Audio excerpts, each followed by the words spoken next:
All right, we're good to go. Happy hour. Yeah, man. Hey! Yay, yay, yay, yay. And this week it is a little bittersweet of a happy hour. If I had room and not damaging my electronics, I would be spilling a little bit out. We could do a couple of drops here for a legend that passed today, a man that will be remembered everywhere in on the planet, in the galaxy, and maybe the universe. To James Earl Jones. Yes. Indeed. And drinking on the house tonight, all James Earl Jones fans everywhere. So, all of you, Yes. everyone out there, please come grab a cup on the house and toast to the man. It's one of the earliest memories I have of movies and all that. Not even Star Wars, but before Star Wars. Bingo Long's Traveling All Stars and Motor Kings. I Hmm. remember watching that movie, and it's a little bit of a deep cut, maybe for those of you who are a little Motor gray in the beard Kings. like some of us, but very much an introduction to a lot of actors at the time, and culture that I was not getting taught in, would not come to be taught in school later on. And I think back on that a lot every time I watch something and it makes, or read something and it makes me think. Mhm. But lots of good memories tied to Mr. James Earl Jones. What about you guys? Memories, thoughts? I mean, as I was saying, as we were discussing what we should do with Mhm. our little intro here today, like his performance, the two of them together, the chemistry between Jeremy Irons and James Earl Jones in The Lion King, it was just incredible. Um, and it's one of my fondest memories of James Earl Jones. I think to me, I would say not just any one particular thing, but just the absolute ubiquitousness of his voice in Hmm. so many places over like my entire lifetime. Mm-hmm. Hmm. It's like difficult to imagine that not being a thing. Just everywhere, everywhere, everywhere. Just a part of like the fabric of reality. For sure. The flipping through the channels as we were wont to do before it was a remote control that told you what was on the channel before you went to it, and you hit something and you hear that voice and you stop and like, oh, coming to America. Oh, you just whatever it is, you hear that voice and you stop and you listen for a sec, and you can almost always figure out what it what it came from or what the movie Mhm. was. Field of Dreams. I mean, there were just so many things. His appearance on The Big Bang Theory was freaking Hmm. fantastic as well.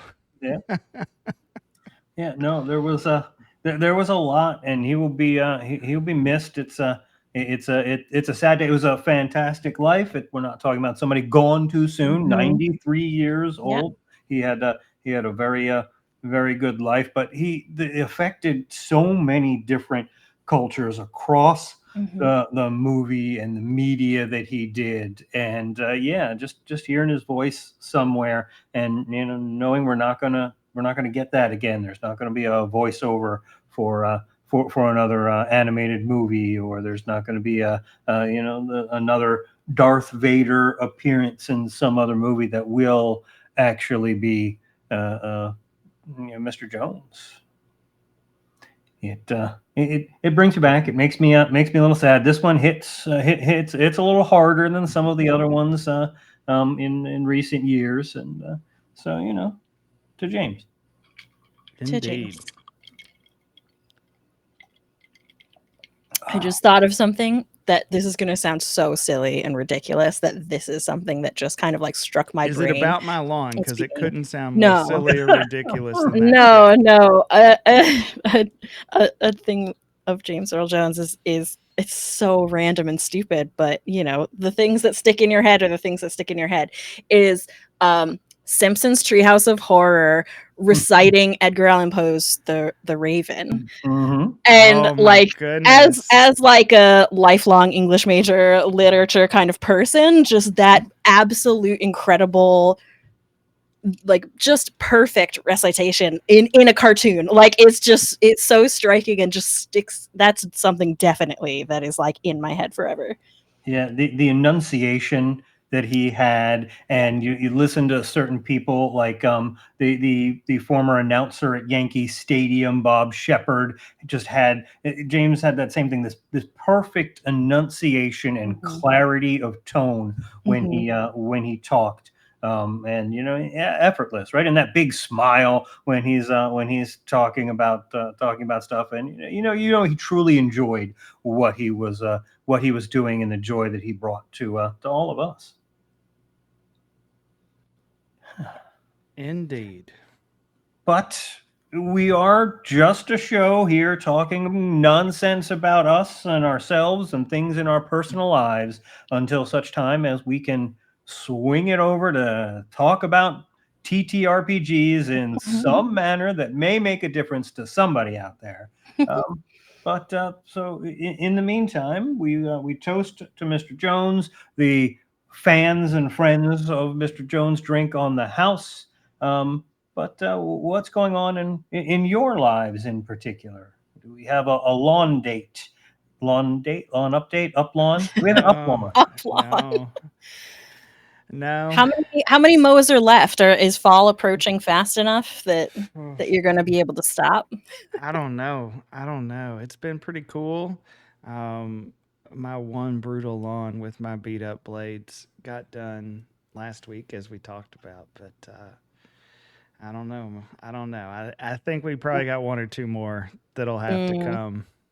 What's the state of riding versus pushing right now? That's our big question. Well, I mean, we talked about all this last week. Nothing's changed because I haven't change. mowed the lawn since then, right? But really, I did. It's been 7 days, 0 mows.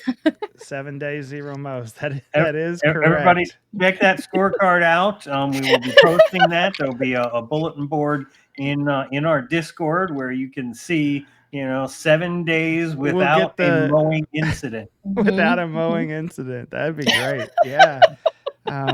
Get the old OSHA board out there. Yeah. Tack another one up there. I mean, if we've got I will say this. There's a small update. I did stop. The truth shall prevail. It shall set you free.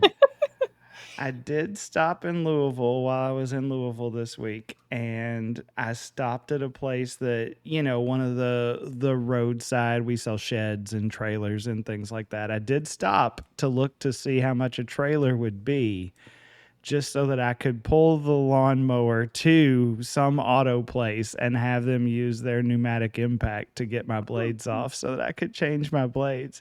I looked at, can I spend $3,000 on a trailer so that I don't have to pay these people $75 because I hate them so much? So there is that. I did look at that. Have you gone on like Thumbtack or one of these places to see if there's someone that will bring their trailer by and move and bring your lawn? I could even rent a piece of equipment that comes on a trailer just so that I could then take, like, I could go rent a little Bobcat or something, right? And pull the Bobcat off.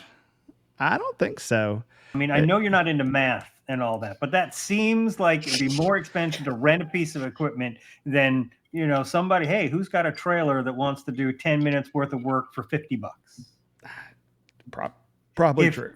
If any of you listening on the internet have a trailer and we'll give you Rook's home address and you can head down. Yeah.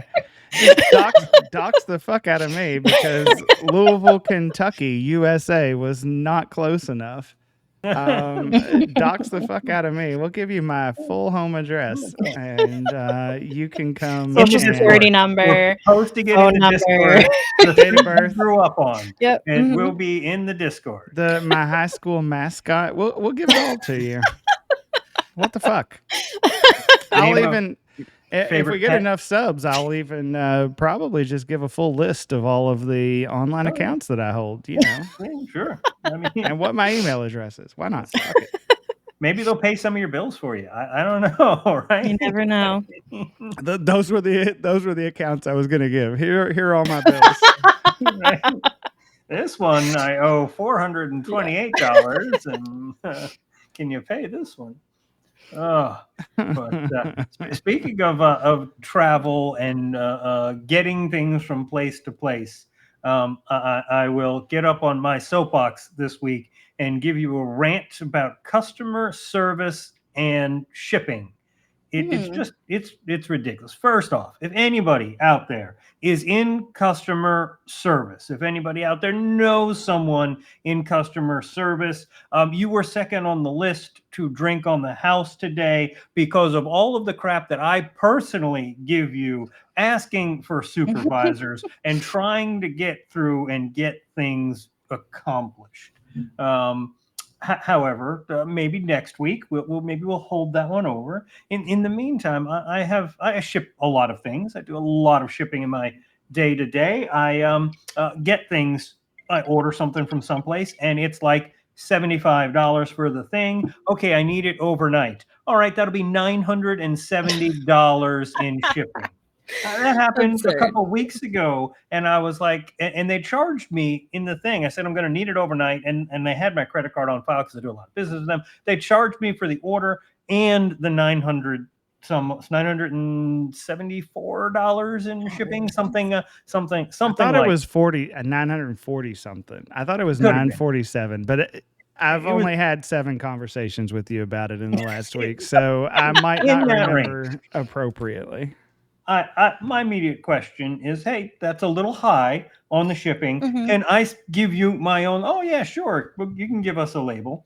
It was $40 for me to generate my own label and have this box shipped to me, for which they wanted to charge me almost $1,000. And then it still took them like 3 weeks to credit me back on my credit card. I mean, not. Was it international shipping or no? Oh, that's absurd. This was domestic. Like, that's still a lot, but like international is more complicated. But that is absolutely ridiculous for domestic. Their warehouse was next door. Their warehouse was next door. I mean, what I have to believe, and similar today. This morning, I was having a conversation with somebody. Hey, I'm ordering this $30 order with you. I need it overnight. You want to charge me $165 in shipping. Even if you're shipping out of California, and I have no idea where you're shipping this out of, I put it in my shipping software to get my UPS price, and it's like $40. And I'm like, I'm not going to pay you $162 for this thing. Can I have a supervisor, please? Sure, we'll get right to you. 2 hours later, I give up on the chat option, of which I had started with, and called and got through to somebody, and we got it eventually sorted out. Appreciate you. You probably have no idea who you are. You probably are not watching this right now. What if I clip it and send it to you? Appreciate you. We got it taken care of and sorted out. But I have to believe. I can assure you they are not watching this right now. The odds on that are so slim. You don't know who I know and what conversations I have with the supervisors who have to start all over. Who knows? While you were in the middle of your thing, you could have been like, yo, I'm going to be on Twitch tonight. Here's the link. I guess that's possible. However, they are not watching right now. But I'm glad they got it worked out for you. You have met me. For the internet audience that is only it's not as unlikely as it might be if it was someone other than Chuck. Right? I mean, I will start out that conversation talking, they ask, how are you doing? Right? In the normal person, a person that's actually from this planet would probably go, I'm doing fine, and then get into what they want. I will tell them everything that is going on in my life and what's happening. And hey, I had a stream last week. I just got back from Dragon Con. The Eagles won the other night. I was happy about that. My fantasy teams are doing great. I will have this conversation before we get into you are not charging me 400% upcharge on my shipping.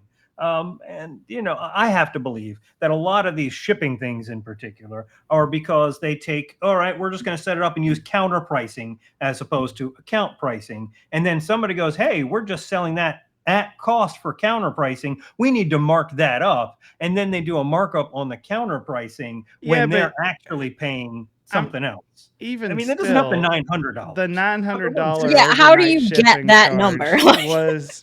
I have to agree with you on that one, sir. We don't agree on a whole lot of things, but I have to agree with you. That was some bullshit. Yeah. For sure. Because I do shipping too. For my job, we do quite a bit of shipping, and that's unfucking believable. That is not something I have ever heard of in my life. The first question I asked, how heavy is the item that you're like? Yeah, what seriously. are you shipping? A fucking car, right? Like, what is happening right now? Just a pile of bricks. I've been in that, and I mean, I do a lot of next day air shipping and all that because I'm in a very time sensitive business and things have to happen. It's binary. It either gets there on time or the whole thing is thrown in the trash. So there's a lot of next day shipping. So the prices are a little bit higher. It's not. Yeah, like understand. Yeah, of course they are, but not to that degree. No, I know how much stuff should cost, but it's just the stuff. But the stuff that really gets to me is having to spend 20 minutes with somebody arguing to then be okay. Give me a supervisor, and then what's the next? Y'all have asked for a supervisor before. What's the next line that's in the customer service playbook in the manual that every single one of these companies hands to their employees? Anybody? Oh, I could get you there, but my supervisor's going to say the same thing. Well, get your hand out of their ass and let them actually tell me that, would you? Don't tell me what somebody else is going to say when I ask for a supervisor. Can we just take that one out of the playbook? In my experience, having worked customer service, I've worked retail for many, many years in the past. I would be delighted when someone would ask me for a supervisor. I'd be like, fantastic, please go talk to someone else. I'm done with you. Right. But you were given that option, and maybe it's been a couple of years and the playbook is different now. Maybe. It has been some time. It doesn't matter who I'm talking to, and I talk to a lot of customer service. Again, I'm in the we need to get stuff done business, and so I need to make a lot of customer service calls and that sort of stuff. And invariably right now it's I can't actually get to the person that would get the job done. I'll need to send them a message on our system and they will get back to you. And then when I ask for a supervisor, invariably they're just going to tell you the same thing, and nothing aggravates me, gets me in a barbarian rage like being told what someone else is going to tell me after. Like, even if it's true, it's not helpful to say that. Like, even again, many situations where I knew that absolutely was true, and that the supervisor was going to say the same thing. But I'll walk away and I'll be like, for sure, you can absolutely listen to someone else tell you exactly what I just told you. Okay. I would love for you to experience that. So I don't know what the point is in saying to you, like, I don't want to get my supervisor. Like, it's just. Yeah. I will say for me, 85% of the times I get transferred to that supervisor, something actually does get done. Like today, you're overtrying, and because I'm not being like, hey, I don't want it, I'm upset. I'm like, you're gouging me on the shipping. I will send you a label. Here's a screenshot of what this should cost for shipping, and you get there and they do stuff, and lo and behold, it only cost me $30 for shipping, right? And they even upgraded me to next morning, which I don't need, instead of next afternoon.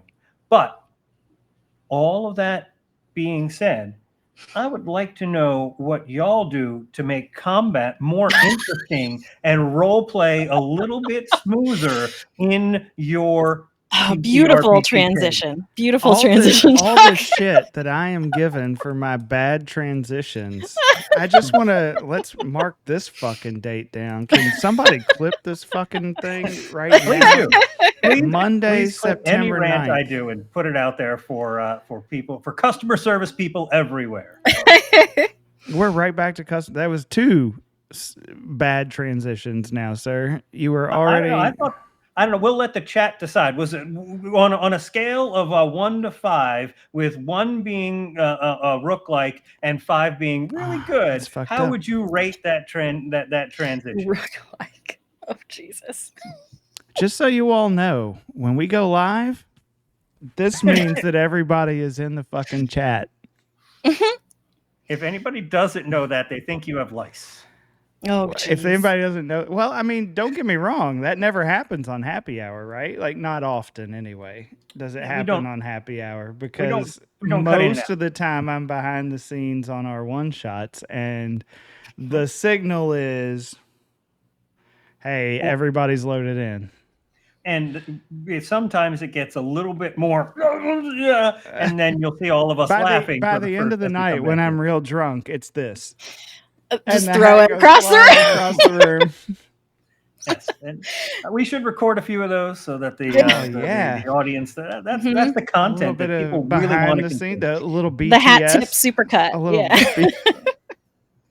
It'll go right next to the old man sigh super. But no, I mean it's a serious topic. Combat in Despite D&D. however you wish Yes. to rate. See, look at that. Somebody rated out of 3. I'll take 3. 3 out of 5. Combat can be exactly what people are at a table for, or it can be excruciating to people that want to be there for role play, and it's just a long slog of combat. So I'm really interested what you guys like to try and do to break up combat, either from a DM perspective, from a player perspective, what y'all like to do with your turns, with your combat, to make it not just, okay, what are you going to do? Swing your sword, roll your dice. Okay, next, sort of thing. I attack with my great sword and use Great Weapon Master. I attack twice because I am level 5. I would like to action surge and miss twice with my action surge. I am done. Thank you for the example of the what I find to be less interesting, or even the people, even if it doesn't take long. Like I've played at tables before where people pre-roll. I already rolled my attack. Here's the hit. I'm sure that hits. Shit's So the here's worst. the damage. Like Oh. that's even less fun. That is awful on every that level. shit pisses me off so bad. Like, what do you mean you pre-rolled, you piece of shit?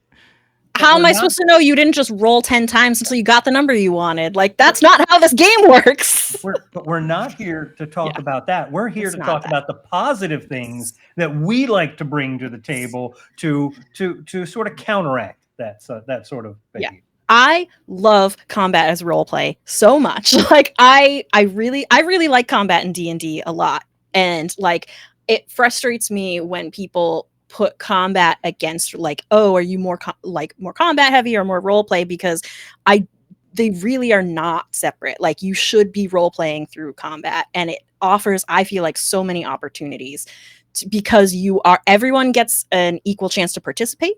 Because as you go through initiative and take turns, you are like, there's like high stakes and priorities to be evaluated. You're interacting with your team members, whether you're defending them or fighting alongside them. Like there's so much happening, and like I think it's such a good opportunity for role play. Yeah, and when you read a book, like depending on who the person or the author is, the fantasy author, whatever, like the combats are really heated and a big important part of the story, right? Yeah, like important character things can happen in combat, like really important things. I mean, you can save a person's life, you can betray them, you can do all sorts, and it doesn't have to be that dramatic, but it can really have a big influence on your relationships with the people you're in combat with. It can say a lot about who your character is in the choices that they make.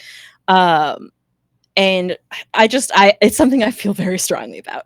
For sure. To get a little more specifics in there, I will throw one example out, and we can maybe throw some examples out on things that you like to do, because I think that'd be more informative.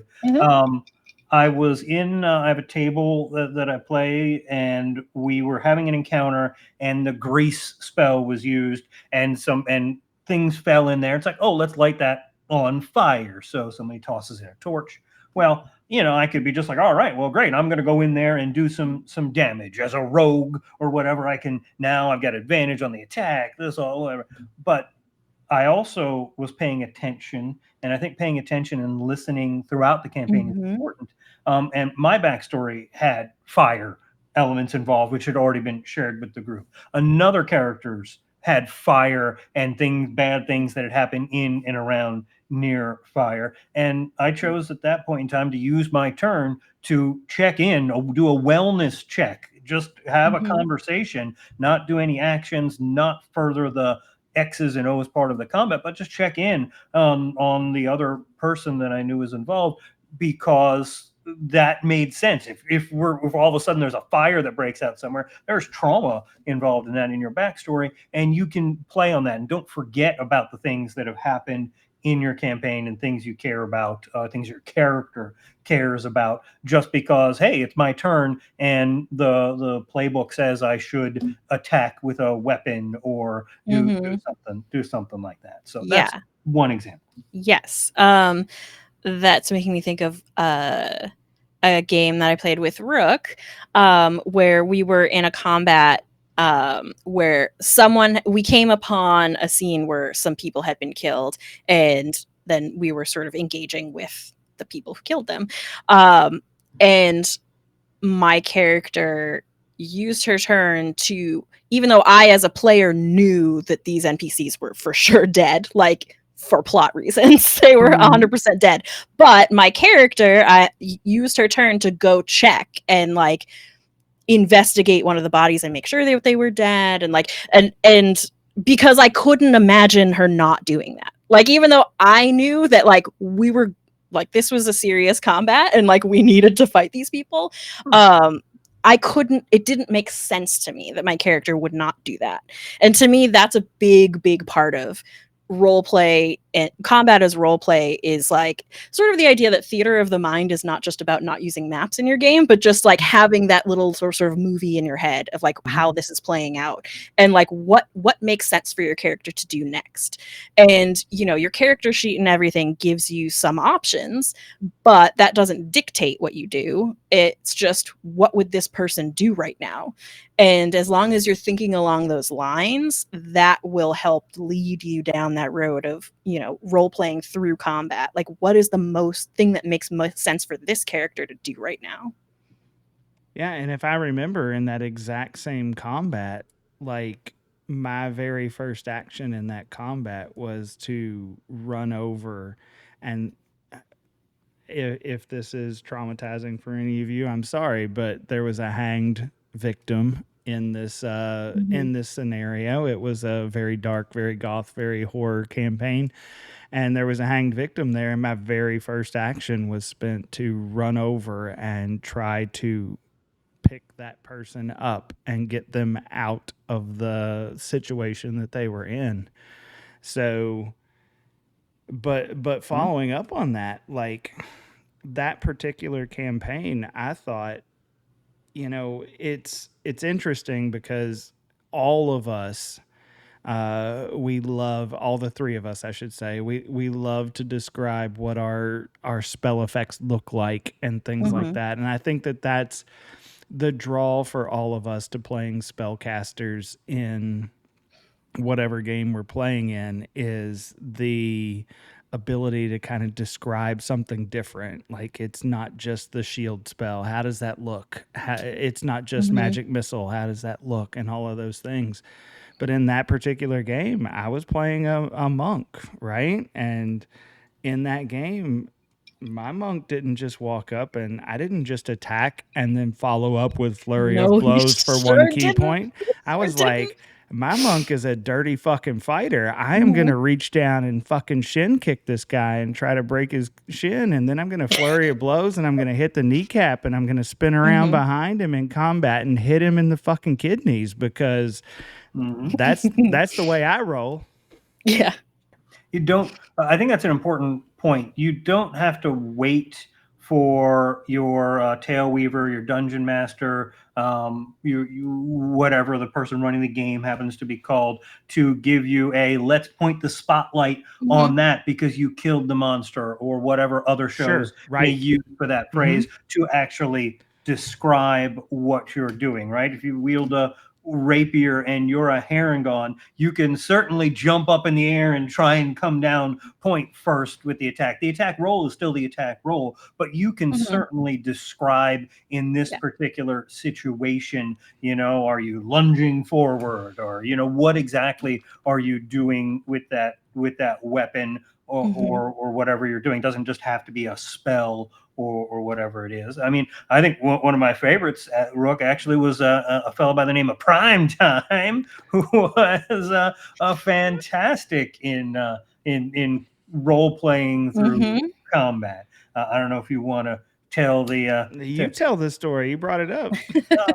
I mean, you have attacks, and normally it will be, I'm going to attack. I'm going to wait to see if this hits. I'm going to whatever. And it's like, no, I'm going to prime time. I mean, prime time was fantastic. Prime time was the greatest of all time.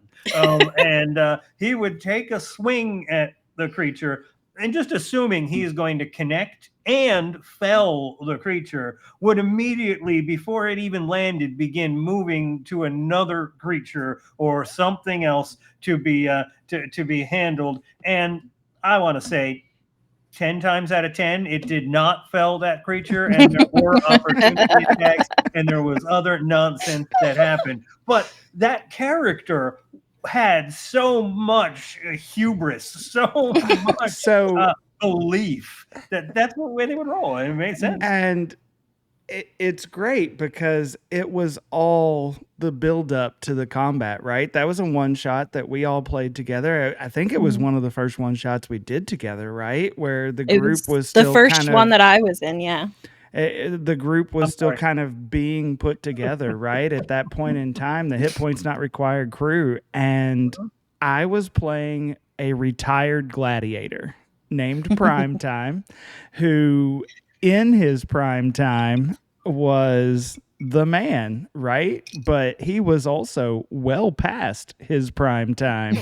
And beer belly, like retired gladiator, retired fighter that was doing security work for some random place. And as the group met prime time, they were like, oh, this guy's a hack. He's just like, he's represented himself as something that he's not, and all of these things. And then we got into the fight, and yeah, he actually was prime time. He may not have fit into his armor. I had half plate armor that I couldn't fit into. So we only used the breastplate, right? Like, because the breastplate was all we could squeeze on. We couldn't squeeze on the rest of the greaves. Yeah, I believe the first we saw, the other characters saw of Primetime, he was trying to adjust, like lengthen the straps of breastplate to get it to fit. Bring out the breastplate stretcher. because I was protecting this mansion, and there were ghosts or something in the mansion, and I was trying to prepare to fight them, but everyone else just saw me as trying to avoid my duties as the security officer.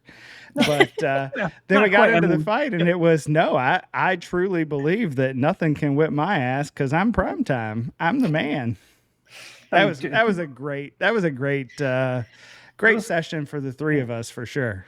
Yeah, I think Primetime should come back. I have thoughts about it. We can discuss it later. Time to come back, right? Because for those that was a to be continued. We did not record this. We don't have any video or audio to share with y'all. But it started out, and it was one of these things that I really liked, where it started out, where in the chat, my character was like, hey, I've got my bounty hunter. Maybe I'm looking for somebody. And Rook was like, hey, well, you could be looking for my washed up character. And we built a little story that didn't really come out in the one shot, but it was like, why are we all here? Not just, hey, you're here because you answered a job on a job board and it's going to pay gold. So there's no motivation issues. We're here because he has information on a bounty that we're trying to clear, and we had to go in and try and help deal with this situation because he was going to go in and try and deal with it. And if he dies,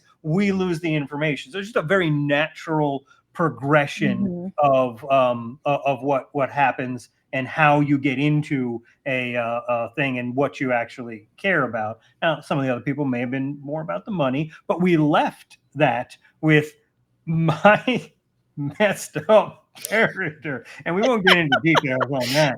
But my messed up little character and Prime were like bamf to hell or something like that, and our epilogue was, hey, roadshow. We're gonna we got to start walking and get out of hell somehow. It is ripe for a sequel. I'll tell you. We need to go find the two of you. Fucking prime time. Drag you back from hell. He was something else. He was something else for sure. But those are the sort of things you get when you build and you create these characters that have stuff to do, and you listen. I mean, for another example, in a more recent one, I was playing a campaign, and hey, well, this ties in. We were in hell. We just took a quick jaunt to hell to rescue somebody, and we pop in there, and we run into. We're sitting there waiting, scoping out the area, basically, and this NPC comes along, and we recognize the NPC, and we figure out, oh crap, he's really well. Some of us figure out, oh crap, he's really a devil, and but he has some sort of status there. So, all right, we're going to gear up and fight and whatever. And my immediate response is, all right, what messed up spells do I have on my spell list? And I happen to have Seeming. And I'm like, all right, I'm going to cast Seeming. And DM was like, well, okay, let's roll initiative first. And I rolled pretty high in initiative. And it gets to my turn, and he's thinking, we talked about this afterwards, and he's thinking, and I think a lot of the people there were thinking, oh, going to turn us all into like imps or devils or different things to be there. No. I turn every single one of us into that NPC, maybe a little shorter, maybe a little taller. Now there's like 12 of this NPC running around, and nobody knows who's the real one, who's a fake one, what's going on. And it's like, what can you do to make combat interesting and not just be like, okay, here's the mechanics we talked about. We're going to cast darkness and have devil sight. We're going to do these things that we talked about as a group that are pretty much recognized as prime tactics. I mean, not in hell, of course, they call it devil sight for a reason, but prime tactics in general say, do these things, you'll probably be all right, have this type of group. No, what can you do that's absolutely messed up that is going to throw chaos in the situation? And another character was like, I'm going to turn myself invisible and go and try and unlock one of the demons that are being held captive there. Now, he turns himself invisible. Devils, some of them probably had devil sight, I don't know, but the demon definitely had blind sight. And for like the 12th time in this campaign, the character was like, oh shit, they could see me. Yep, we're at a level now. Invisibility is not foolproof. And it was great, but it was perfect. It was amazing because, I'm going to do these things and have them not work. And it's interesting, much more interesting than, okay, we're going to use that same tactic that we used 18 times and it's going to be successful. And the Gloomstalker's going to do 1 billion points of damage, and this one's going to do that. It's just like Jacob was talking about last week. You make your character that has 800 feet per round speed, and then you get in a chase. It's not interesting. There's no chase. You're done. It's over. Okay, you won that. But you make things interesting, and all of a sudden you're having a good time during the session, and you're laughing about a 3-foot tall copy of this devil and a 4-legged copy of this devil, and everybody just running around with weird shit. Go ahead, Violet. No, you go ahead. I was going to go on a whole thing. I mean, I kind of was too. So the campaign that I play overseas with Jack Wainwright, the guy that ran your all's evil campaign, if you will, your evil one shot. Yes, the Dark Legion.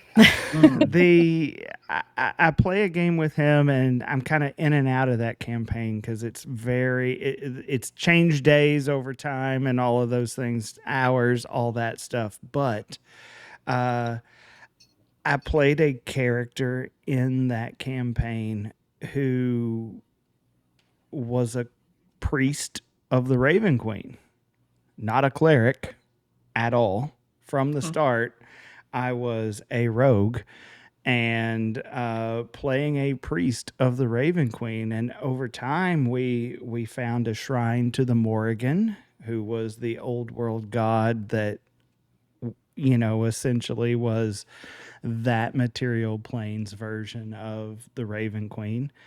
And somebody died in the campaign. My character sacrificed his quote unquote class levels to have a character resurrected at the Shrine of the Morrigan and became a warlock of the Raven Queen. Still a priest of the Raven Queen. Character concept didn't really change. Devotion to the queen, if you will, definitely changed. And over time, every single spell that I have cast, the people in the party are just like, oh, fuck. Oh, God. What are you doing? Like, starting with my Eldritch Blast, right? Like, starting with my Eldritch Blast, which was not, I throw 2 Eldritch Blasts and they do this amount of force damage. No. I have screaming souls that I throw from the beyond, from the Shadowfell at things, and these screaming souls hit things and shatter into them. And they were like, "Oh, that's evil. That's awful. That's terrible. Oh my goodness!" Right? But then I'm a Pact of the Tome warlock, so my Book of Shadows, right? That's all of these things are things that we normally think about. My Book of Shadows is like souls weaved together that are bound and create this book with these pages in it. But when I pull it out, I don't just pull out, hey, I've got a book in my hand. An actual pedestal of souls rises up from the ground and opens this book in front of me, right? And they're just like, oh, that's so awful. That's so awful. You know? And those are the things that make combat interesting, especially when you don't roll the same shit out week over week, right? But you slow roll every skill or power or spell that you have. You're just like, hey, this one's new. Let me tell you a little bit about how that looks. I have Wall of Light is one of my warlock spells, and it is definitely not a wall of light. It is definitely a wall of screaming souls and a breach to the Shadowfell from beyond, where all of these souls are blinding and screaming in rage and fury. So good stuff. That's what makes combat interesting, not I have Polearm Master and Sentinel, and I am going to use my reaction to stop you from moving. To be clear, that's what makes combat interesting to you, to Violet, to me. There are a lot of people out there, and it's about finding the table that you want. But if you do want more of these things, what we're here to do is talk to you about how tricks and tips that you can employ to make that happen at your table and get that action out of your characters and think about it. So. I do want to say also, sort of in terms of making combat interesting more from a DM perspective, not from my experience as the DM, but a game I played in recently where the DM structured this combat encounter in such an interesting way, and it was so, I just really enjoyed it. And basically what happened was we were traveling to this town. We had seen there was some sort of corruption in the forest that we were traveling through, some like gross weird stuff going on. When we arrived at the town, these monstrous huge plant creatures were sort of breaching the walls of the town, and one of them was already inside the town. So instead of like, hey, random strangers who just arrived, save our town, it was, which doesn't make any sense. There were fighting forces in the town who were already engaged in the fight when we got there. And the way combat happened, you know, we had initiative order and stuff, but it wasn't just, let's just do some damage to these monsters until they're dead. Although there was some of that. The fighting forces of the town were broken into a few groups that had like a general kind of meter just to like show how they're doing. And so we were kind of backing them up. But after each person's turn, we had to roll a dice and we didn't know why, which really built tension because we were like, fuck, what is this for? What is this for? And eventually, just by observing what was happening, we realized we were rolling to see how many people in the town were dying throughout the combat. So then we're like, fuck, we need to get this done quick. And so we had choices to make. We could attack the monsters. We could try to heal townspeople. We could try to strategize to help the fighters like access things better. Like there were a lot of different things we could do. I don't think any of the player characters in that combat took damage once. But everyone was fully engaged and talking a lot about what are we doing here? What's going on over here? How are we going to handle this? And, you know, what does this look like? And like everyone was so engaged. And it was because we were really pulled into the scene of what was happening. And like I had a turn where I was just like talking to someone who was trying to help some of the fallen and being like, what's going on here? Like, how did this start? Who is this over here? Why are they trying to do that? And like trying to figure out the status of things throughout the fight so we can decide what our priorities should be. And like, there was just so much to do that wasn't just hit the thing. And the DM really structured it that way to make you think about this overall situation. Like, what is happening in this town? There are people, some who are armed fighters and some who are just random people in this town who are involved in this. Like, there's a lot going on here. What are you doing? And it doesn't have to be hit the thing with your weapon. And to that point, even if it's a table, if you're DMing a table that has relatively optimized characters, oh, well, I've got an armor class of 32, I don't care, whatever. Well, fine, we're not threatening you, we're threatening these townsfolk. Exactly. Or you have something else to do, there's a secondary objective, you have to get to this area and activate this thing, or protect this thing from being activated or being deactivated or whatever. Adding in secondary objectives that are not just hit the target will make things more interesting and get around that. Well, I built my character to be, and we built this party to be impervious to whatever. Well, great. It's not about the party. Exactly. Right? Exactly. Again, I don't think any of us took damage, but that did not lower the stakes at all because we were horrified. It's like as players in real life and the characters in the game, with just the longer the combat went on, seeing like that people are falling, like this is getting bad, like we need to end this as soon as possible, whatever that takes.